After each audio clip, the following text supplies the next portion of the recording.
Monsieur le président, messieurs les rapporteurs, mesdames les ministres, chers collègues. Alors derrière l'autosatisfaction de la majorité et du gouvernement concernant le budget de la mission sport, jeunesse et vie associative, on doit considérer qu'une grosse partie de ce budget est captée par les Jeux olympiques et paralympiques, le service national universel et le service civique. Le projet olympique est mené sans concertation avec les habitants et même en contradiction avec eux, au regard des nombreuses mobilisations citoyennes des derniers mois. À Aubervilliers, 4000 m² de jardins ouvriers ont été détruits. À Dugny, 80% des habitations seront en accession à la propriété au prix du marché, alors que le revenu médian y est inférieur au SMIC, avec pour conséquence immédiate, bien sûr, la gentrification des quartiers. Le service national universel aurait pu être une action citoyenne majeure. Il n'en est rien. Nous avons pourtant proposé une remise à niveau des jeunes qui ont décroché du système scolaire, un bilan complet de santé, une facilité d'accès à l'examen du permis de conduire, une rémunération au SMIC. Aucune de nos suggestions n'a été retenue depuis 4 ans, laissant place à un dispositif inconséquent. Quant au service civique, il place les jeunes dans une situation de grande précarité. L'indemnité nette mensuelle de ce dispositif se situe à peine à la moitié du seuil de pauvreté. De plus, le journal Le Monde révèle que ces services civiques sont souvent utilisés au détriment d'emplois salariés dans un secteur où les embauches sont rares, comme celui de la culture par exemple.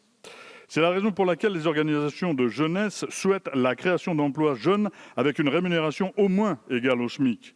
Je soutiens cette proposition car les besoins existent et sont nombreux.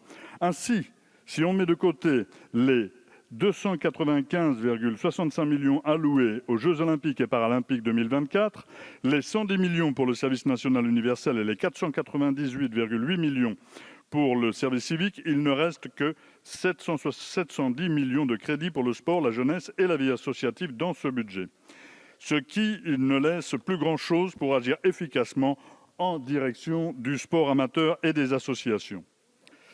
Les associations sont d'ailleurs les laissées pour compte de ce budget, avec une baisse des crédits alloués à l'éducation populaire et une stagnation des dotations au fonds de développement de la vie associative, ce qui peut être assimilé d'ailleurs à une baisse compte tenu de l'inflation. Elles ont pourtant énormément souffert de la crise. Elles sont d'une utilité publique incontestable quand il s'agit de nourrir les étudiants, d'organiser l'entraide dans les quartiers, d'assurer le ravitaillement des personnes les plus enclavées sur notre territoire, etc. etc. Le projet de loi de finances, comme les précédents, celui-ci donc est une occasion manquée de mettre l'accent sur le sport amateur. Pourtant, Madame la ministre des Sports, sans sport amateur, nous n'aurons pas de champion olympique et vous le savez très très bien. Afin de soutenir le sport amateur partout sur le territoire, nous avons fait bon nombre de propositions concrètes ces 4 dernières années. Vous avez rejeté le déplafonnement de la taxe Buffet, l'augmentation des taxes sur les paris sportifs notamment. Aujourd'hui, le groupe majoritaire a décidé de déposer un amendement et d'injecter 200 millions répartis sur 3 ans en faveur des équipements sportifs de proximité. Quelle excellente initiative! Mais ce sont là des annonces bien tardives et étonnamment proches des échéances électorales de 2022. D'ailleurs, pour ce projet de loi de finances 2022, vous trouvez des financements qui vous avaient manqué les années précédentes. Étonnant, non ? Après les mauvais résultats de Tokyo, vous vous êtes rendu compte de la catastrophe sportive qui nous guette pour Paris 2024. Vous avez pourtant ignoré nos alertes sur la contestation massive des conseillers techniques et sportifs à l'annonce de leur détachement. À Tokyo, le ministre Blanquer a annoncé la préservation des effectifs. C'est faux, les CTS ne sont plus que 1450 contre 1650 il y a 5 ans. La conséquence directe est un affaiblissement de la qualité de la prise en charge par l'État du sport de haut niveau. Vous avez aussi oublié la préconisation de mon collègue Bertrand Sort et moi-même sur la sous-représentation du mouvement sportif des communes rurales et des petites communes dans les conférences régionales du sport lors de notre rapport sur l'Agence nationale du sport début 2021. Lors de nos débats en commission la semaine dernière, toutes nos propositions ont été rejetées. Vous refusez la création d'emplois jeunes, mais aussi l'allocation autonomie jeunesse, permettant aux jeunes de percevoir une indemnité mensuelle pour vivre dignement et ainsi éviter de cumuler plusieurs emplois en parallèle de leurs études.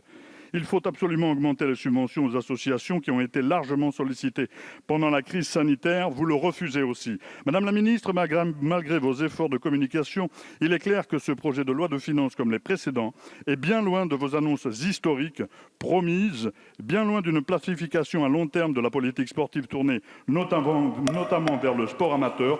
Pour toutes ces raisons, nous voterons une nouvelle fois contre cette mission budgétaire. Merci.